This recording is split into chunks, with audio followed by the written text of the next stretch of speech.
Hii ni ndoto ya 3 mfululizo kuhusu mauti. Ndoto zote ndani ya usiku mmoja. Kila niliporudi kulala, niliendelea nilipoishia. Na msiba uliongezeka kutoka 1 ukawa 2 na mwishowe 3. Ndoto ya kwanza, anafariki shemeji. Nikaamka, nikarudi kulala. Ya pili ni kuhusu kifo cha mtoto wake. Nikashtuka, nikarudi kulala.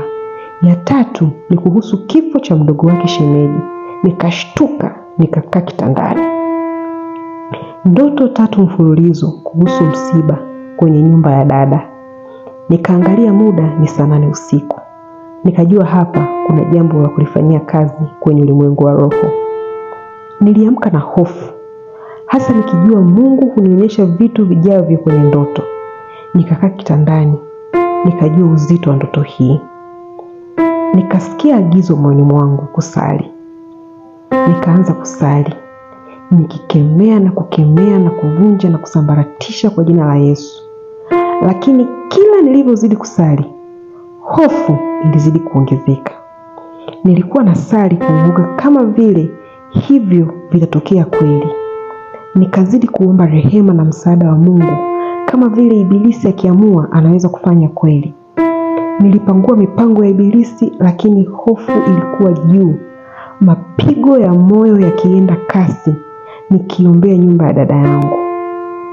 Katikati ya maombi, nikasikia Roho wa Mungu akinisemesha, unaomba kwa uoga au mamlaka?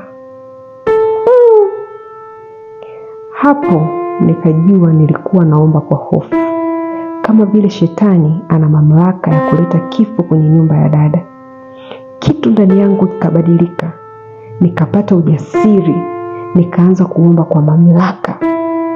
Nikaamuru hakuna kilichopangwa na ibilisi kitafanikiwa.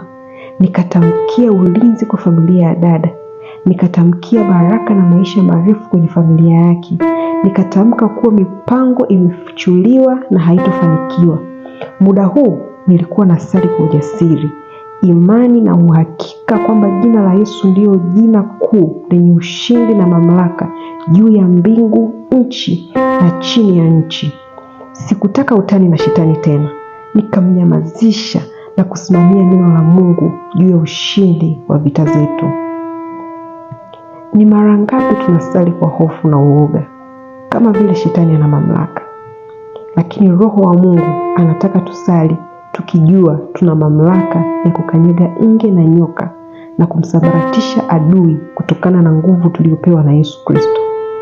Ukiwa unasali na bado una hofu, acha kwanza, kisha muombe Roho Mtakatifu akupe ujasiri wa kusali kama mshindi wa vita hii. Halafu rudi kusali ukiwa na mamlaka. Tuombe. Yesu, asante kwa Kalvari. Asante kwa ushindi uliotupa pale msalabani. Asante kwa kuwa sisi ni imara na jasiri katika kuangusha nguvu za giza. Tunaomba ujasiri na kutambua mamlaka uliotupa kumpinga na kumwangusha shetani. Asante kwa ulinzi wako na upendo wako. Katika jina la Yesu, amen. Kama haujampa Yesu maisha yako, unasubiri nini? Mpe leo maisha yako. Amekufa msalabani ili wewe uwe huru na vifungo vya shetani visikushike.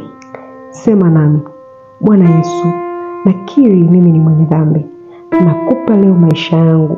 Uwe Bwana na Mwokozi wa maisha yangu leo hata milele. Nikutumikie wewe na nikufuate wewe peke yako.